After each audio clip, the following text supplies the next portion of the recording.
Hello and welcome. We heard how Mr. Sudham Maitra, MEO Supply Chain, Maruti Suzuki, focused on the different aspects which actually go to make an organization extremely successful. But the one key area that he highlighted on was that an organization needs to have very solid HR policies. We're talking about one such company today which has had a very humble beginning. Of course, Shriram Pistons and Rings, which has become the largest pistons and rings manufacturer in the country and has a turnover of 1,000 crores. I have with me today the MD and CEO of the company who has personally witnessed this tremendous growth and seen the company through a wonderful journey. A very warm welcome to you, Mr. Ashok Taneja. We are very happy to have you here. Let's start from the beginning. You have an old plant in Ghaziabad with a new work culture, and you have a new plant in Rajasthan which has had an excellent ramp up. Now, if you have to focus on the key mantra for the success of such a lovely long journey, what would that be? We are indeed very happy with the fact that Shriram Pistons has had an above average growth in the last 2 decades, Right. both in terms of turnover and in terms of profitability. While our customers attribute this to technology and quality leadership, I believe this is because of our focus on people. Every company tries to be customer centric, but we believe it's impossible to be customer centric unless you're employee centric. Right. This focus on people has often been articulated also by the senior management of Maruti, including Mr. Bhargav, including Nakanishi-san, and Mr. Siddiqui and Mr. Maitra. It's very interesting you talk about people growing together. Now, when you talk about growth of people, all of them synergizing, how would you define it in your context? Let me answer this question in 2 parts. Firstly, everyone says people are our assets. However, people are shown as an expense in the books of accounts. And paradoxically, plant and machinery which depreciate over time are shown as assets. This is a hangover from the industrial age and not relevant in today's knowledge era. Therefore, the first step is management must recognize that people are its only true assets. And this is the only asset that appreciates over a period of time. Secondly, workmen in the company must feel that there is a genuine opportunity to grow. मेरा नाम अनिल त्यागी है।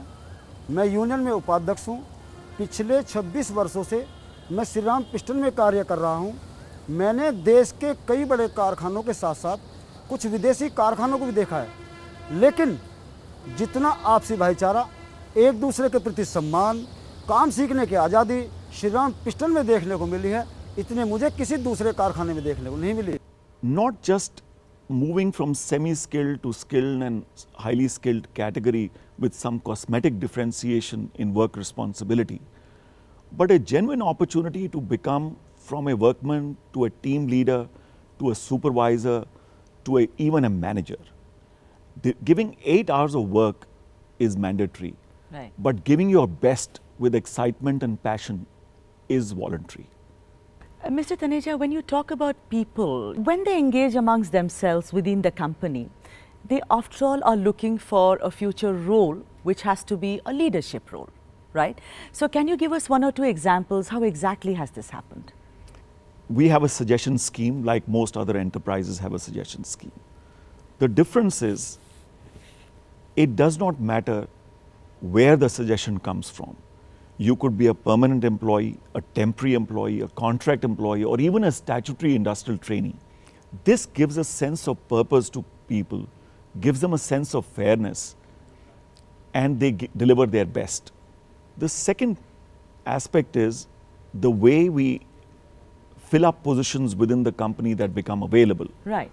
Through a system of internal job posting. Every vacancy in the company is first made available to employees within the company. As an example, 55% of our white collar people in the new plant in Rajasthan have volunteered under the internal job posting scheme to go to that place. Right. Mr. Taneja, after all, the organization will keep growing, and let's look at your numbers right now. You know, you have 4,000 people in Ghaziabad and 2,000 people in Rajasthan. What happens, what do you do basically to see that they synergize and have a common goal to achieve something? See, we have a plant in Ghaziabad and we have a plant in Rajasthan. Right. There are some things which are common and there are some things which are different. However, the two enterprises share a common culture, a common vision of being customer-centric, of being employee-centric, of transparency, of being respected in society, but they are different because they are allowed to experiment with different ways of working, different ways of creating leadership, and ensuring that they are aligned to the industry and region in which they are operating. Mr. Taneja, what one would like to know is that how do these principles actually get absorbed in the system? The key issue is to get workmen to feel that they have a shared destiny in the company. Right.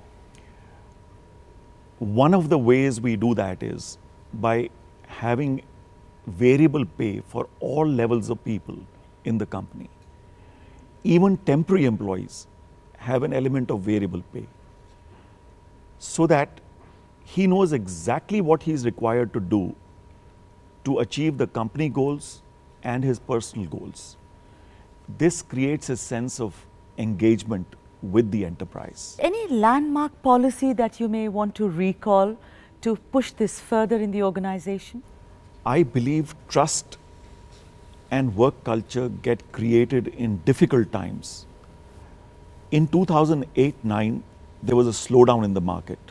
Enterprises were laying off their temporary people, contract people, etc. Instead, we took recourse to a different strategy. We used this time for the training and multi-skilling of workmen. Right. Everybody across the company took a cut in the emolument structure. And in order to reduce the hardship for our employees who would no longer get their variable pay, we allowed all our workmen to take subsidized food from the canteen back home for their families. We also organized that they could take a loan from the company based on a guarantee to be given by a co-worker. मैं Atul Kheda Shriram piston Ghaziabad में पिछले 12 वर्षों से कार्यरत हूँ। हमारी company में management व कर्मचारी एक गाड़ी के दो पहियों के समान चलते हैं तथा सभी मुश्किलों का हल मिलकर निकालते हैं। जब 2008 में इंडस्ट्री में स्लो डाउन आया था, तब हमारे कर्मचारियों का ले ऑफ नहीं किया गया था, बल्कि कर्मचारियों ने अपनी इच्छा से अपनी छुट्टियां ली थी और उस कठिन परिस्थिति में हमने एकतापूर्वक रहकर उस बाधा को पार किया था। भविष्य में किसी प्रकार की भी कोई बाधा आती है तो हम उसके लिए एकजुट हैं और हर बाधा को पार करने के लिए तैयार हैं। And what was the result of this? Right. When the workmen felt that there is shared gain and shared pain, when the ramp up took place in demand in early 2009, almost all the workmen came back to work with us. And those who came back to us came back with a sense of enthusiasm, excitement, and to make a career with the company.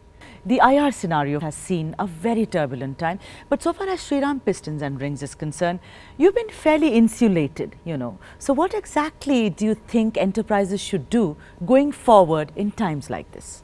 See, firstly, it is good to recognize that there is indeed a mismatch between the expectations of workmen and the management. It is equally important to recognize that it is as much management responsibility as it is workman responsibility to bridge this gap.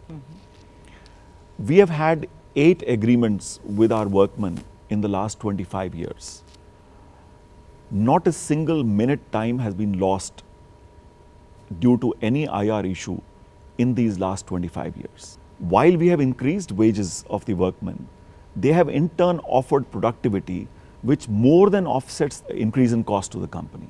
Mr. Taneja, you speak about how growth and development are the 2 key things in bettering industrial relations. How does Shriram Piston address this, Mr. Taneja? I think I can best illustrate this with our TPM journey that we undertook. TPM as an activity requires the involvement of every single person in the company in an improvement initiative. This enabled people to go from I run the machine, you maintain it, to I run the machine, I maintain it, and graduate finally to my machine concept. This created a sense of ownership. We got the TPM award in 2004. It was our union representatives that went to Japan to receive it. How wonderful. Subsequently, in 2007, we got the TPM Special Award, and once again, it was our workmen representatives who went to Japan to receive this award. When you provide such opportunities to people, then their commitment levels become different, and they focus on aligning themselves with company goals.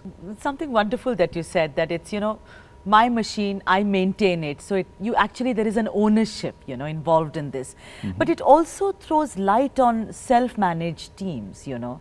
Do you think the model is sustainable, Mr. Taneja? See, the model of self-management teams rests on I don't know to I can teach. It is this transformation which leads to self-management teams where they deliver beyond what the management expects. This whole discussion, which has been fantastic, will be watched by key people in the automobile industry.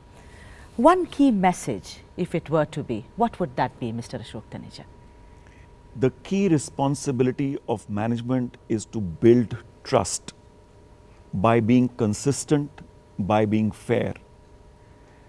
It is also important to provide an opportunity for growth to every level employee, and this should be genuine growth.